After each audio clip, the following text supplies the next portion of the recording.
Mamayang gabi, oras dito sa Pilipinas, magbibigay na ng kanyang initial appearance sa International Criminal Court si dating Pangulong Rodrigo Duterte.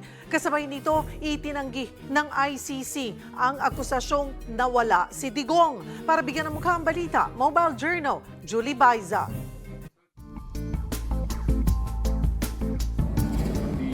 Maayos ang lagay at dumaan na sa medical check-up. Yan daw ang sabi ni dating Pangulong Rodrigo Duterte at ngayong itinuturing na suspect ng ICC sa Philippine Embassy to the Netherlands. Sa social media post ng embahada, nakausap daw nila sa telepono si Duterte at nanghihingi ito ng assistance sa embahada para makabisita ang kanyang legal counsel at mga kaanak. Nakausap na rin ng dating Pangulo sa telepono ang kanyang executive secretary na si Salvador Mijaldea na siya ring tumatayong legal counsel ni Duterte. Bago ang kanilang pag-uusap, bumisita si Mijaldea sa detention facility pero sinabihan siyang wala sa loob ang dating Pangulo. We are told that there is no President Duterte inside the facility. We are at a loss of this time and lokohan na ito. I think this is part of their grand plan, no? To kidnap the President, to extract the President from the Philippines and brought to a jet without known destination. Agad naman itong itinanggi ng ICC at sinabing dumaan sa medical check-up si Duterte bago inilagay sa kanilang custody bilang bahagi ng standard procedure sa mga bagong idedetain na suspect. Sa ngayon, nasa loob na raw ng United Nations Detention Unit sa The Scheveningen Prison si Duterte kung saan inilalagay ang mga suspects na isa sa ilalim sa pre-trial at paglilitis. Hindi naman alintana ng mga taga-suporta ng dating Pangulo ang ulan at tindi ng lamig, makalapit lang sa labas ng detention facility.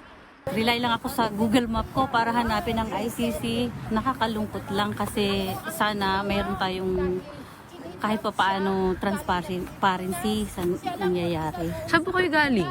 Belgium po. Ilang hours kayo? From train from coming here 2 hours. Grabe yung drug addict dun sa amin eh. Saan po kayo taga-sakay? Cebu. Cebu. Oo. Tapos, nung si Duterte na, parang like, we can walk very safely.